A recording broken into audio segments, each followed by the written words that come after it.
कहाँ लेके जाए? आदमी कोई सर्विस वाला नहीं है, खेती किसानी वाला मजदूरी करता है आदमी। 3 बच्चों के छोटे छोटे बेटी फिर भी पैदा हुई है उसके। मांगा उसका फैसला कर दो भाई, उसको दिला दो उसके बच्चे तो पहले कुछ।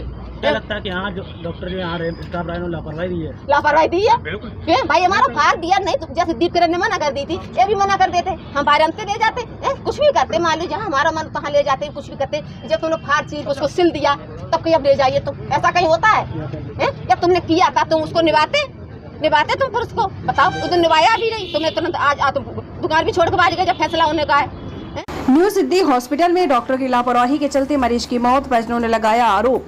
इटावा मुख्यमंत्री योगी आदित्यनाथ तथा स्वास्थ्य मंत्री द्वारा कई बार इस बार को अवगत कराया जाता है कि किसी भी निजी हॉस्पिटल में मरीज की मौत नहीं होनी चाहिए, पर इटावा में मुख्य चिकित्सा अधिकारी भी दया दृष्टि से निजी हॉस्पिटल के संचालन धड़ल्ले से चल रहे हैं, जहां पर कई हॉस्पिटल के अभी तक नवीनीकरण व पंजीकरण तक स्टाफ की व्यवस्था नहीं है। निजी हॉस्पिटल संचालक अपनी मनमानी के चलते मरीजों के साथ खिलवाड़ कर रहे हैं।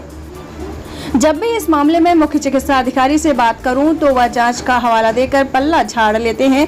ऐसा ही मामला कल रात सामने आया, जहां पीड़ित रामचंद्र पुत्र समर बहादुर निवासी ग्राम बाउथ थाना बलरई का मूल निवासी है।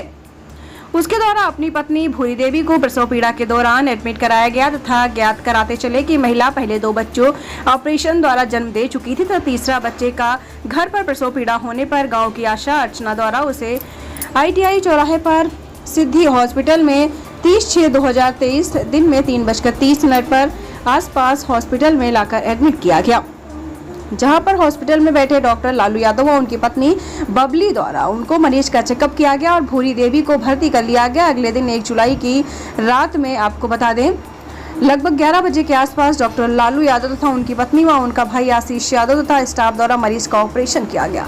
ऑपरेशन होने पर उसकी हालत बिगड़ गई, जिसके बाद मरीज को छोड़कर परिवार वालों को बुलाकर मरीज को जबरदस्ती ऑपरेशन थिएटर से निकालकर हॉस्पिटल के बाहर निकाल दिया गया, जिस पर पीड़ित मरीज को आगरा ले जाने के लिए कहा। रामचंद्र द्वारा प्राइवेट एम्बुलेंस कर अपनी पत्नी को बचाने के लिए आगरा लेकर जाने लगे, जहां आगरा हॉस्पिटल में बच्ची के जन्म के बाद महिला की मौत हो गई। परिवार वाले मृतक महिला की डेड बॉडी लेकर हॉस्पिटल पर पहुंचे और उन्हें कहा कि जो फीस हमने जमा की है वो वापस कराई जाए तथा हॉस्पिटल संचालक तथा डॉक्टर बने लालू यादव और उनकी पत्नी तथा भाई आशीष यादव तथा अर्चना के खिलाफ कड़ी कार्रवाई की जाए। घटना की जानकारी जैसे ही डिप्टी CMO श्रीनिवास को मिली तो तुरंत मौके पर पहुंच गए। उन्होंने कहा कि हॉस्पिटल का रजिस्ट्रेशन है तथा डॉक्टर द्वारा ऑपरेशन किया गया, हालत बिगड़ने पर उसे बाहर भेजा गया। पीड़ित द्वारा लिखित प्रार्थना पत्र दिया जाएगा, जांच कर कार्यवाही की जाएगी। डॉक्टर ने ये कहा था तो हो जाएगा, खून की जरूरत है। हाँ, तो मैंने कि खून जितना लगे उतना दूंगा। खून चलाने के बाद जब पैसे मांगते रहे, पैसे लाओ तब खून चढ़ाएंगे, पैसे लाओ खून चढ़ाएंगे, तो हमने पिताजी घर को भेजे, भैंसिया बिकवा के खून पैसे मंगवाए, पैसे दिए इनको। रात में इन्हें पेट फाड़ दिया, पेट फाड़ने के बाद बोलते यहाँ से ले जाइए एडमिट कराइए अपने जा करके। अब हम कहाँ ले जाए, कहाँ हमारी जानकारी है, हम कहीं जानते तो है नहीं है। बताओ कितने दिनों से आपका मरीज भर्ती था यहाँ पे? 3 दिन हो गए। कहाँ के लिए रेफर किया था यहाँ से? कहाँ के लिए? आगरा। इन्होंने खुद बताया था कि वहाँ चले जाओ। हाँ। क्या नाम बताया था? हमें नहीं मालूम। जी। उसके बाद क्या हुआ? उसके बाद क्या हुआ, हम ले गए थे पिताजी हमारे जिन्हें छोड़ गए, हमको छोड़ गए थे। हमारी जिनकी सास थी, सास ऑपरेशन गई थी, तो मैं घर लेके चला गया। नहीं, पिताजी बोले घर पे आए सवेरे आ जाना, तो मैं सवेरे तैयार होकर गया थोड़ा।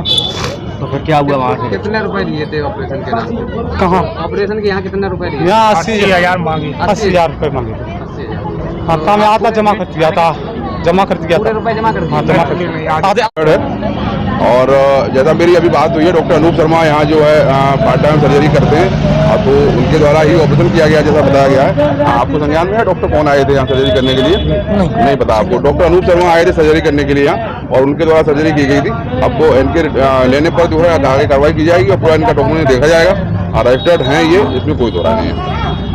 में ऐसे हॉस्पिटल खुले हैं जहाँ ऐसी घटनाएं लगातार होती जा रही है, इस पर कभी कार्रवाई ज्यादा खास नहीं, केवल मामूली तौर पर या तो सील कर दिया जाता है, उसके बाद थोड़े दिनों बाद नए नाम से खुल जाती है। अब वो मान लो किसी का भवन है, एक आदमी किराए पर लिए हुए था, उसने जो है हॉस्पिटल बंद हुआ, उसका सील हुआ, उस पर कार्रवाई हो गई। अब उस आदमी ने अपना मकान किसी दूसरे व्यक्ति को किराए पे दे दिया, वहाँ कोई दूसरा चालू संचालित हो गया, तो इसमें हम क्या, तो नई व्यवस्था है ना। किराए का मकान किसी का है, उसने बंद हुआ उसका, वो तो आदमी पे कार्रवाई होकर चला गया, वो दोबारा अगर कोई दूसरा आदमी खोलता है तो ऐसी व्यवस्था तो नहीं रोकी जा सकती है।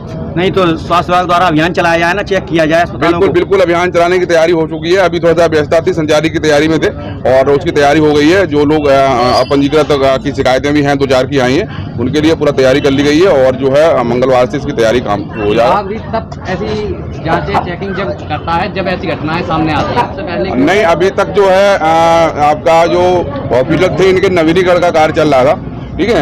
नवीनीकरण में कुछ त्रुटियां थी, जिन लोगों के सही थे, कुछ त्रुटियां थी, पेपर में कमी थी, उनको नोटिस दिए गए, उन्होंने कुछ लोगों ने सही करवा भी लिया है। अब जिन लोगों ने सही नहीं करवा पाए, त्रुटियां उनकी पूर्ण नहीं हुई, उन पर कार्रवाई के लिए हम लोग अपना काम कर रहे हैं। यहाँ पे कई ऐसे हॉस्पिटल चल रहे हैं जिनकी एनओसी फायर विभाग द्वारा भी एनओसी नहीं मिलती, उसके बावजूद भी देखिए, आप लोग फायर की एनओसी के लिए डीजी का लेटर 2018 का आया हुआ है, उसमें 15 मीटर की हाइट से ज्यादा का जो भवन है उसके लिए फायर की एनओसी की बात कही गई है, जो गवर्नमेंट के द्वारा कही गई है।